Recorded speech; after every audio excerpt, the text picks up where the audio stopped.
expresar la gratitud que siento de tener esta oportunidad de dirigirme a ustedes. Reconozco el privilegio que es hablar la palabra del Señor y reconozco lo indigno que soy de estar aquí al frente también.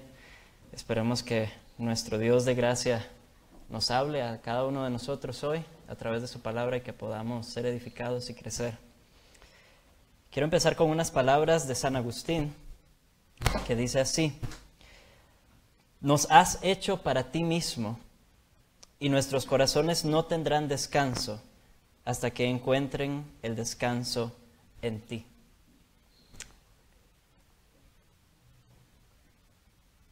¿A quién hemos venido a adorar en esta mañana? A nuestro Dios, al Señor Jesucristo. Y si nos preguntaran quién es ese Dios, quién es ese Señor Jesucristo al que venimos a adorar, ¿podríamos nosotros responder a esa pregunta? ¿Sabemos realmente, somos conscientes de a quién estamos adorando? ¿Le conocemos realmente? ¿O se ha convertido esta reunión en un ritual más, en una costumbre más, que tal vez nuestros padres nos enseñaron, o que tal vez ya llevamos tanto tiempo haciéndolo que se ha convertido en una rutina? Quisiera que abran las Biblias junto a mí en el Evangelio de Juan, capítulo 4. Y vamos a leer a partir del versículo 7 en adelante.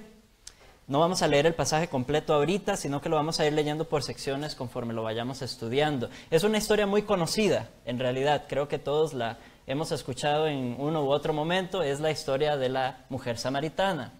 La conversación de Jesús con la mujer samaritana en Juan capítulo 4. ¿Verdad?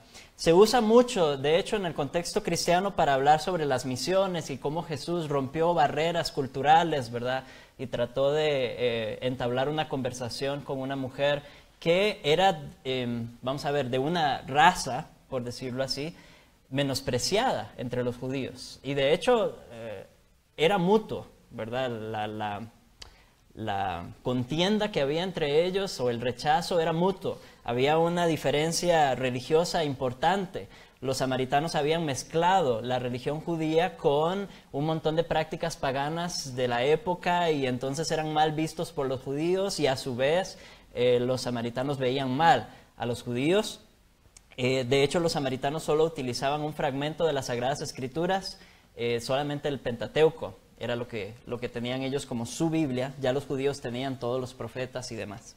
En fin, lo sorprendente de todo esto, sí, desde un punto de vista misionero, evangelístico, es que Jesús se acerque a una persona con la que en teoría debería haber enemistad entre judíos y samaritanos. Sin embargo, no va a ser ese nuestro enfoque. No vamos a concentrarnos en el pasaje desde esa perspectiva, sino que vamos a analizar la conversación desde el punto de vista de qué está dando a conocer Dios, qué está dando a conocer Cristo acerca de Dios, qué está dando a conocer Cristo acerca de sí mismo en la conversación. La mujer samaritana, ustedes van a notar que no está muy clara sobre de qué estamos hablando. Ella está hablando de agua y de un pozo físico, literal. Jesús aprovecha la conversación para dirigirla hacia básicamente Él se está dando a conocer. Él se está dando a conocer de varias maneras. Y la propuesta que les tengo, hermanos, es la siguiente. No podemos adorar a alguien a quien no conocemos. No podemos decir que estamos aquí adorando a Cristo, que estamos aquí adorando a nuestro Dios, si no le conocemos. Así que la tarea de adorar es a la vez la tarea de conocer a Dios y de conocer a Cristo.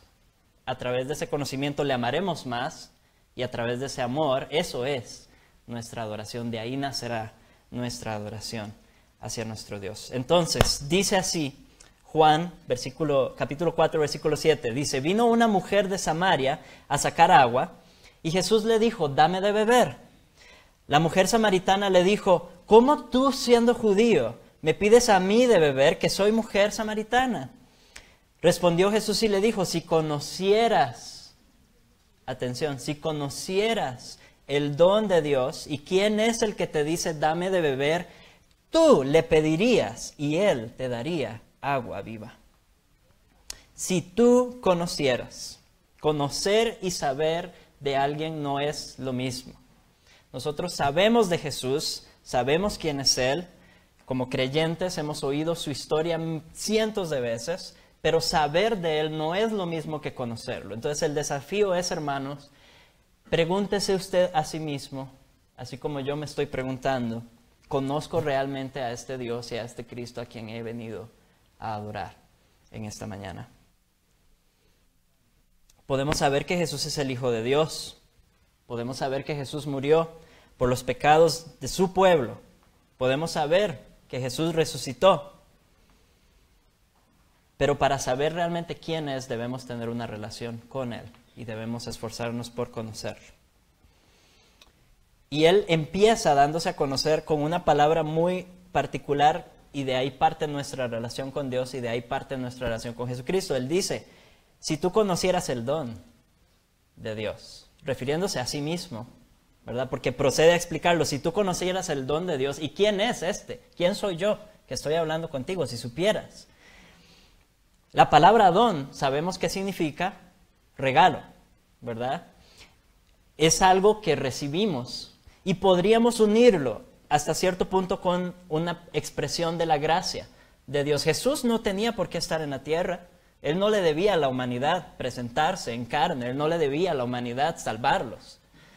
Por lo tanto, es una muestra, es un regalo de Dios, de la gracia de Dios. El hecho de que Él se presente a nosotros es un don de gracia. Entonces recordemos, en este esfuerzo por conocer a Jesús, recordemos que cualquier conocimiento que alcancemos de Él, no lo merecemos. Cualquier conocimiento que tengamos de nuestro Señor Jesucristo, no lo merecemos. No merecemos que Él se acerque a nosotros. No merecemos que Él condescienda y que nos hable y que se nos presente y que nos salve y que nos glorifique. No merecemos nada de eso. A veces podemos acercarnos a la iglesia pensando que de alguna manera somos merecedores de lo que Dios está haciendo en nosotros. Porque tal vez esta semana me porté tan bien, esta semana fui tan bueno, que creo que de alguna manera merezco estar aquí, que merezco que Dios, merezco ser hijo de Dios. A veces podemos pensar así, podemos pasar un día por la gracia de Dios, disfrutando de comunión con Él, disfrutando de una lucha contra el pecado en victoria. Y al final del día somos tan pecadores que terminamos echándonos a nosotros la gloria y diciendo, qué dichoso Dios que me tiene a mí por hijo. ¿Verdad?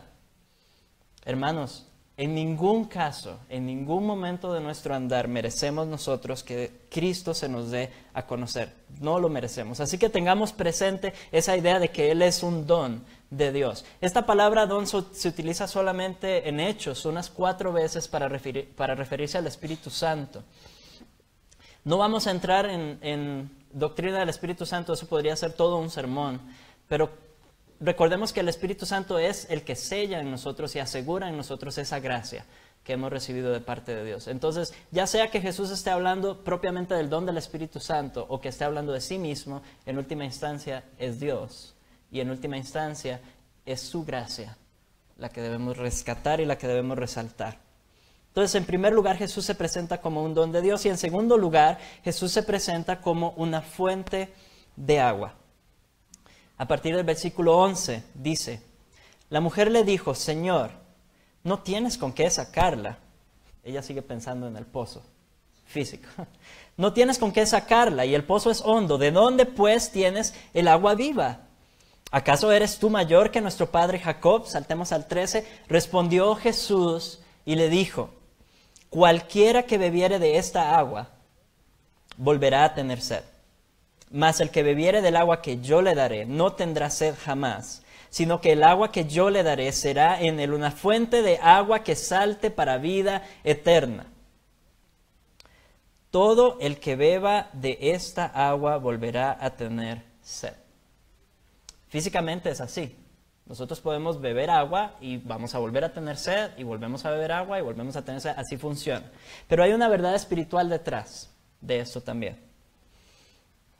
¿Cuáles son aquellas fuentes a las que nosotros acudimos cuando tenemos sed espiritual? ¿A dónde corremos cuando tenemos preguntas? Cuando tenemos dudas, cuando tenemos luchas, cuando estamos atravesando situaciones difíciles en nuestra vida. ¿A quién acudimos? ¿Qué agua tratamos de beber? Jeremías 2:13 nos recuerda, porque 2 males ha hecho mi pueblo. Me han abandonado a mí, fuente de agua viva, y han cavado para sí cisternas, cisternas rotas que no retienen el agua. ¿Qué cisternas estamos cavando nosotros? En medio de las situaciones difíciles, ¿acudimos en primer lugar a Cristo y su palabra como esa fuente inagotable? ¿O acudimos a la sabiduría del mundo? ¿Acudimos a la psicología? ¿Acudimos a las tradiciones de nuestros familiares? ¿Acudimos a consejeros, amigos, que quizás no nos van a aconsejar a partir de la palabra de Dios? Si fuese así, genial. Hermanos, ¿creemos realmente que Cristo y su palabra contienen todo lo que necesitamos? La semana pasada Juan Carlos hizo una pregunta importante durante la escuela dominical, no sé cuántos la recuerdan, pero él dijo, ¿qué necesita el cristiano que no encuentre en Cristo Jesús? ¿Qué necesita el cristiano que no encuentre en Cristo Jesús? La respuesta, nada. No hay nada que nosotros necesitemos o que pensemos necesitar que no encontremos en la persona de Cristo Jesús. Él es esa fuente. Juan 7, versículos del 37 al 38 dicen, y en el último día, el gran día de la fiesta, Jesús puesto en pie, exclamó en alta voz diciendo, si alguno tiene sed, venga a mí y beba. El que cree en mí, como ha dicho la Escritura, de lo profundo de su ser brotarán ríos de agua viva. Beber de Jesús es creer en Él. Él lo dice, si alguno tiene sed, venga a mí y beba. El que cree en mí, de lo profundo de su ser brotarán ríos, fuentes de agua. La pregunta persiste. Creemos en este Jesús al que decimos adorar. Creemos en todas las cosas que Él dice de sí mismo. Creemos en todas las cosas que Él dice acerca de Dios. Creemos en su palabra. Lo suficiente como para acudir a ella en medio de cualquier circunstancia, en medio de cualquier situación. Vean lo que está pasando en nuestro país hoy día. Vean lo que ocurrió ayer. Hubo una reunión importante. Y yo no sé si ustedes alcanzaron a ver las fotografías, pero había una gran representación del pueblo cristiano. Y ese grupo de personas parece que ante la pregunta de género, que ante la pregunta de la sexualidad, que ante la pregunta de estos movimientos que se están dando hoy con cada vez más fuerza en el mundo, acudieron a la fuente correcta a buscar la respuesta. Y todos acudieron a la Biblia y encontraron la respuesta. A nivel personal estamos así de convencidos. Y no solamente con el tema de género, sino con cualquier otra pregunta que surja en la vida, cualquier otra situación, cualquier otra circunstancia, cualquier otra lucha en nuestro andar cristiano. ¿A dónde acudimos? ¿O creemos tener las respuestas? A veces lo peor que podemos hacer es acudir a nosotros mismos, porque engañoso es el corazón más que todas las cosas. Y a veces decimos, no, yo puedo con esto solo. Yo me la juego. Yo creo que yo puedo enfrentar esto solo. Y cavamos una cisterna rota. Y lo que sacamos es barro.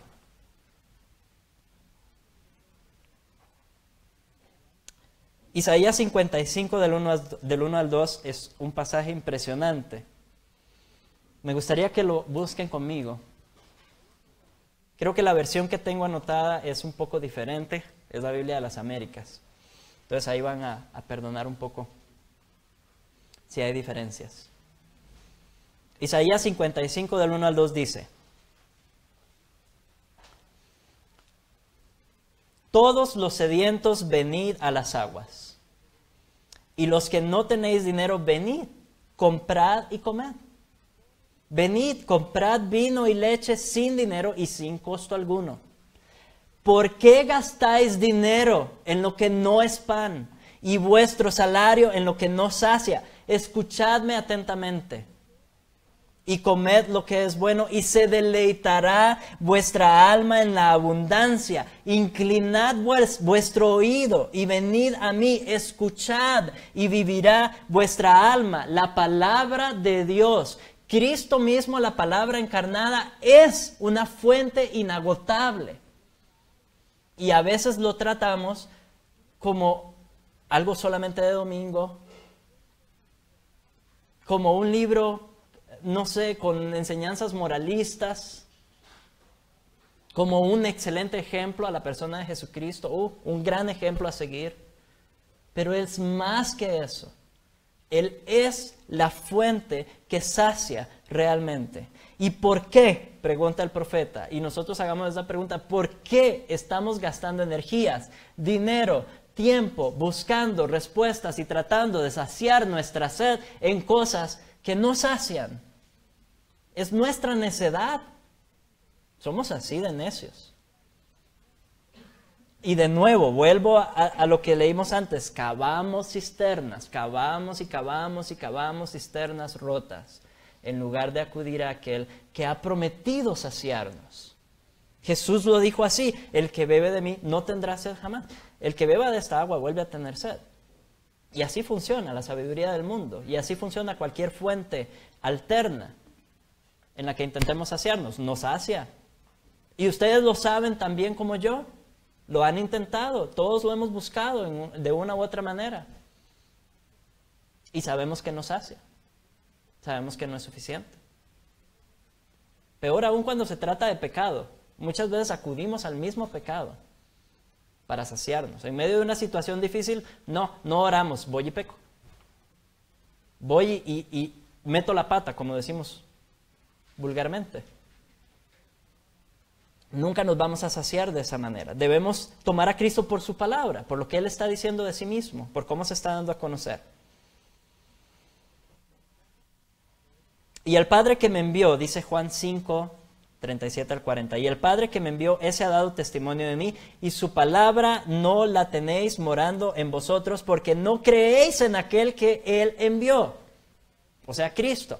Examináis las Escrituras porque vosotros pensáis que en ellas tenéis vida eterna, y ellas son las que dan testimonio de mí, y no queréis venir a mí para que tengáis vida.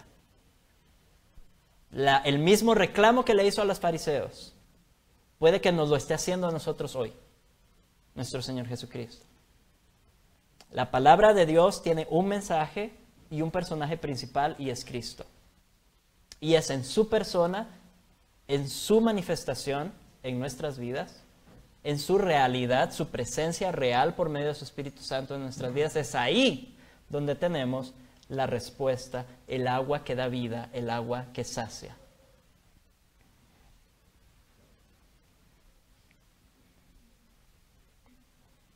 Jesús también se presenta como profeta. A partir del versículo 15, la mujer le dijo: Señor, dame esa agua. Obviamente ella no quiere estar bajando al pozo a sacar agua todos los días, qué cansado. No está entendiendo el mensaje. Y Jesús le dijo: ve, llama a tu marido y ven acá. Y respondió la mujer y le dijo: no tengo marido. Jesús le dijo: bien has dicho, no tengo marido, porque 5 maridos has tenido, y el que ahora tienes no es tu marido. Esto has dicho con verdad. ¿Qué está haciendo Jesús aquí? En su papel de profeta, de hecho ella lo reconoce un poco, ¿verdad? Le dice en el versículo siguiente: me parece que tú eres profeta. Él está sacando a la luz el pecado de esta mujer. Lo está exponiendo. Ese es uno de sus papeles como profeta, dar a conocer la voluntad de Dios, casi que por implicación incluye dar a conocer nuestro pecado. Porque al dar a conocer la santidad de Dios, inevitablemente nos damos cuenta de nuestro pecado. ¿Cómo reaccionamos nosotros cuando ante la palabra de Dios somos expuestos, quedamos desnudos en nuestra maldad y en nuestro pecado? ¿Cómo reaccionamos? Obviamente hay incomodidad, eso es lógico, a nadie le gusta que le digan que está haciendo mal, a nadie le gusta que le digan recapacite, por ahí no es, ¿verdad? Ese no es el camino, como decía Juan Carlos con Waze, no es por ahí. Y la Biblia no recalcula. No, el que tiene que recalcular soy yo. Acomodarme. La Biblia nos dice, nos expone a nosotros, nos expone en nuestra maldad, nos expone en nuestro pecado. Cristo hace eso, el Espíritu Santo hace eso en nosotros, saca a la luz nuestro pecado. Domingo a domingo estamos aquí escuchando la lectura de la ley. No es para que podamos recitar los 10 mandamientos, ojalá podamos recitar los 10 mandamientos, pero no ese es el fin. El fin es sacar a la luz lo que está mal dentro de nosotros, porque eso nos coloca en una posición de verdadera adoración. Cuando somos humillados hasta el punto de que reconocemos que en nosotros mismos no hay un solo recurso, que en nosotros mismos no merecemos estar delante de Dios, en ese lugar, ahí Dios puede trabajar. A los soberbios Él no los trata. Él no trata con los soberbios, es a los humildes. Y parte del trabajo de la ley es ese, humillarnos y quebrantarnos. Pregunto de nuevo, ¿cómo reaccionamos? ¿Cómo respondemos? ¿Lo tomamos a la ligera? Cada vez que se nos lee la ley, domingo a domingo, ¿lo tomamos a la ligera o estamos tomándolo en serio? ¿Tomamos en serio el pecado? ¿Qué tan en serio estamos tomando el pecado? ¿Entendemos que es la santidad de Dios la que está siendo ofendida? ¿Qué tan grande es la santidad de Dios? ¿Qué tan profundo es nuestro pecado? Debemos tener esa perspectiva clara en nosotros. Y hermanos, no para quedarnos ahí, más adelante va a haber algo más glorioso que se desprende de todo esto. Pero tenemos que empezar ahí. No debemos tener miedo de sacar a la luz nuestro pecado. De hecho, ahí es donde pierde fuerza, cuando lo sacamos a la luz. Y hablar de él entre nosotros. Y luchar contra él juntos. Esa lucha no es para llevarla solos. Luchar contra el pecado juntos. Para eso se nos recuerda constantemente que somos pecadores. No temamos darnos cuenta de esa realidad. No huyamos a esa verdad. No le tengamos miedo al hecho de que somos pecadores, porque esa es exactamente la razón por la que Cristo vino. Y si nosotros le restamos importancia al pecado, ojo, inevitablemente le estamos restando importancia a la obra y ministerio de Cristo Jesús. Y Él pierde valor. En el momento que el pecado pierde seriedad, la cruz de Cristo pierde valor. Entonces, reaccionemos bien. La mujer samaritana no reaccionó muy bien. Cambió de tema inmediatamente, ¿verdad? Le dice en el 19, me parece que eres profeta, estoy incómoda, no me gusta de lo que estamos hablando. ¿Qué te parece si hablamos de adoración? Nuestros padres adoran en este monte. Y cambia el tema, ¿verdad? Y vosotros decís que en Jerusalén es el lugar donde se debe adorar, pero Jesús no le permite cambiar el tema. Y Él continúa dando a conocer ahora a Dios. Dio a conocer el pecado de la mujer y ahora le da a conocer a Dios y le dice, mujer, créeme que la hora viene cuando ni en este monte ni en Jerusalén adoraréis al Padre. Vosotros adoráis lo que no sabéis, solo tenéis ahí el Pentateuco, solo usan esos libros, no conocen mucho. Ustedes adoran lo que no saben. Nosotros adoramos lo que sabemos porque la salvación viene de los judíos. Mas la hora viene, y ahora es, cuando los verdaderos adoradores adorarán al Padre en espíritu y en verdad, porque también el Padre tales adoradores busca que le adoren. Dios es espíritu, y los que le adoran en espíritu y en verdad es necesario que le adoren. Le reveló algo acerca de sí misma y su pecado, y ahora le revela algo acerca de Dios. Y le dice, va a llegar el punto, el momento. Y le dice, y ahora es, porque eso era exactamente lo que él estaba iniciando al presentarse en la tierra. Y le dice, va a llegar el momento en el que no se va a tratar de dónde. No se trata de dónde adoremos, se trata de cómo y a quién. Dios, el Padre, está buscando cierto tipo de adoradores que le adoren ¿cómo? En espíritu y en verdad. Con todo su ser, involucrando todo lo que ellos son y conforme a la verdad revelada. Y una vez más nos dirige a la palabra. Conforme a esa verdad. conforme a la verdad revelada, tanto en la palabra de Dios como en la persona de Cristo Jesús. Pregunto de nuevo, ¿a quién hemos venido a adorar hoy? ¿Y quién es, hermano y hermana? ¿Quién es ese Dios? ¿Y quién es ese Jesús? ¿Estamos adorando en espíritu y en verdad a nuestro Dios? ¿Estamos presentes en el culto con todo nuestro ser y atentos en verdad? ¿En cuántos de ustedes todavía resuena la enseñanza de la escuela dominical de hoy? ¿Está haciendo eco todavía en sus corazones lo que aprendimos hoy en la escuela dominical? Más aún, lo que aprendimos el domingo pasado en la escuela dominical. ¿Estamos aquí involucrados con todo nuestro ser en este tiempo de adoración o se ha convertido en un ritual vacío?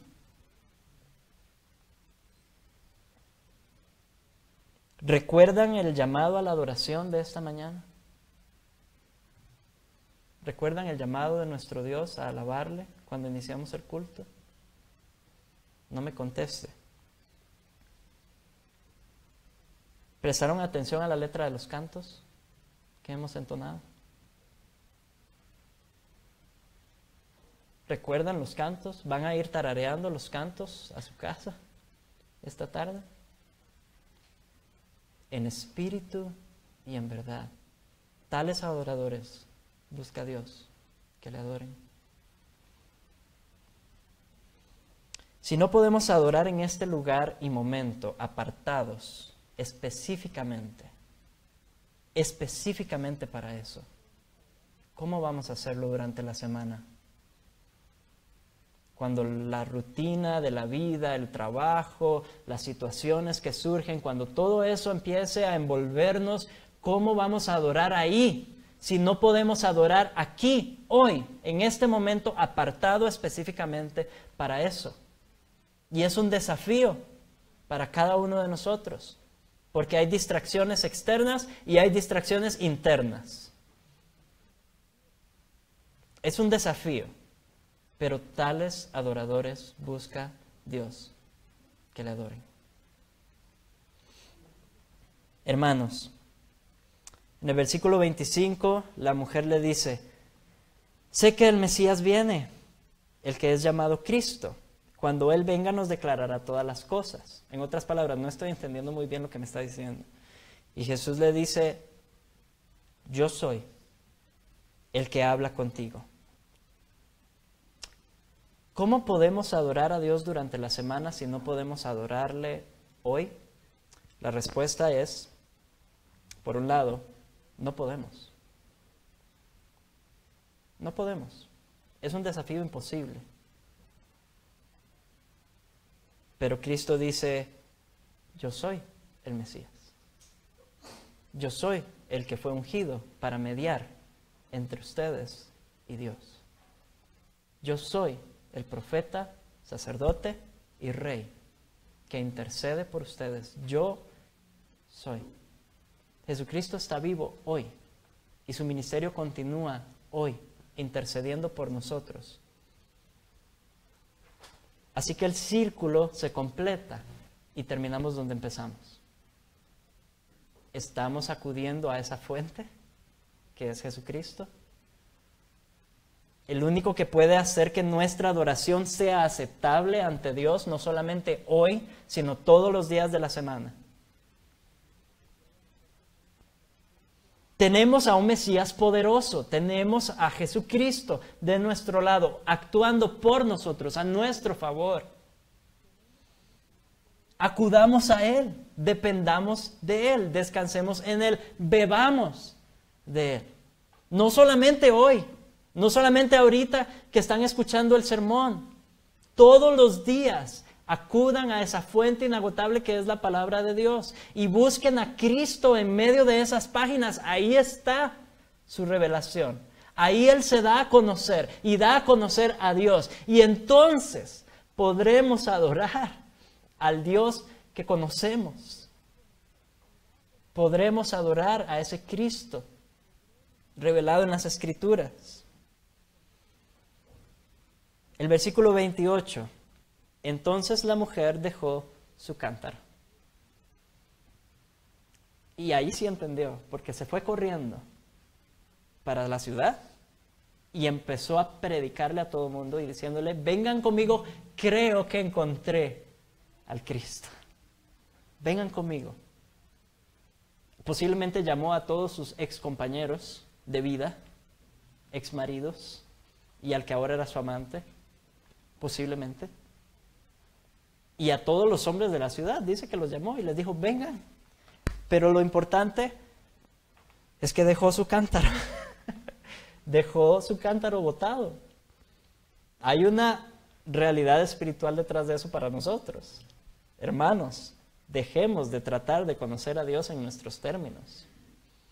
Dejemos de inventarnos a Dios a nuestra imagen. Dejemos de acudir a otras fuentes que no sean Dios mismo, su palabra y su Cristo. Dejemos de buscar saciar nuestra sed en lugares donde no la vamos a poder saciar. Dejemos de acudir a otras fuentes, dejemos de acudir a pozos rotos. Y corramos a su palabra, acudamos a su palabra, que tiene todo lo necesario para la vida y para la piedad. ¿Lo creemos realmente? Todo lo necesario para la vida y para la piedad. Todo lo necesario es todo. En cualquier situación o circunstancia está ahí en la palabra de Dios la respuesta. No ignoremos más nuestro pecado. Tomémoslo en serio. Esa lucha de la que hablaba Juan Carlos en la escuela dominical, tomemos en serio esa lucha. Por eso nos llaman cristianos. Por eso nos podemos identificar como cristianos, porque nos unimos a Cristo y odiamos aquello por lo que Él murió. O deberíamos odiar aquello por lo que Él murió. No temamos sacarlo a la luz, no temamos colocarnos en esa posición de humillación. Y durante el culto aquí el domingo y durante la semana dejemos de desplazar nuestra adoración. Dejemos de distraernos. Tratemos de hacer el compromiso, el esfuerzo de estar presentes en el culto, de escuchar con atención los llamados, las lecturas, de escuchar con atención el sermón, ahorita mismo, en este momento. Y con cada predicador que sube aquí, cada vez que Guillermo sube, cada vez que Juan Carlos sube y nos expone a la palabra de Dios, pongamos atención. Y sobre todas las cosas, no perdamos de vista a Cristo. Sobre todas las cosas, no perdamos de vista a Cristo. Ese don celestial, ese profeta de Dios que nos muestra nuestra maldad, sí, nos muestra a Dios, sí, pero se muestra a sí mismo como el Salvador y el único que nos puede reconciliar con nuestro Dios. Le necesitamos a Él constantemente para limpiar nuestro pecado, para limpiar nuestra maldad en esa lucha que no podemos vencer todos los días. Quisiéramos, pero no podemos. Lo necesitamos a Él para darnos una conciencia limpia, lo necesitamos a Él para volvernos a levantar cada vez que caemos. Lo necesitamos a Él y su intercesión constante por nosotros. Lo necesitamos a Él y su Espíritu que nos asegura que no importa cuántas veces caigamos, que no importa cuántas veces fallemos, que no importa cuántas veces nuestra adoración sea deficiente, su adoración fue perfecta y es perfecta. Y nos es contada a nosotros hoy. Su adoración nos es contada a nosotros hoy. La hora viene en que le adoremos en espíritu y en verdad. Y tengamos esa esperanza fija en nuestros corazones. La hora viene en que le adoraremos perfectamente, sin el estorbo del pecado en nuestras vidas. La hora viene en que le veremos cara a cara y nos postraremos delante de Él por la eternidad y le glorificaremos para siempre y glorificaremos a Cristo para siempre por lo que ha hecho en nuestras vidas. Esa hora viene. Y yo no sé ustedes, pero yo quisiera poder disfrutar ese momento sin el estorbo de mi propio pecado y de mi propia maldad y de mi debilidad. Pero mientras tanto, tenemos el anticipo por medio del Espíritu Santo en nosotros y la obra constante de Cristo. Que podamos terminar con una oración junto con Tozer, que dice así: oh Dios, he gustado tu bondad y me ha dado satisfacción y me ha dado sed de más. Estoy dolorosamente consciente de que necesito mucho más de esta gracia. Me avergüenzo de mi falta de ansiedad por ti. Oh Dios, Dios Trino, quiero desearte. Quiero estar lleno de anhelo por ti. Tengo sed de tener más sed. Que esa sea nuestra oración todos los días y que podamos acudir a la fuente que satisface de verdad, nuestro Señor Jesucristo y su palabra todos los días. Que Dios nos ayude.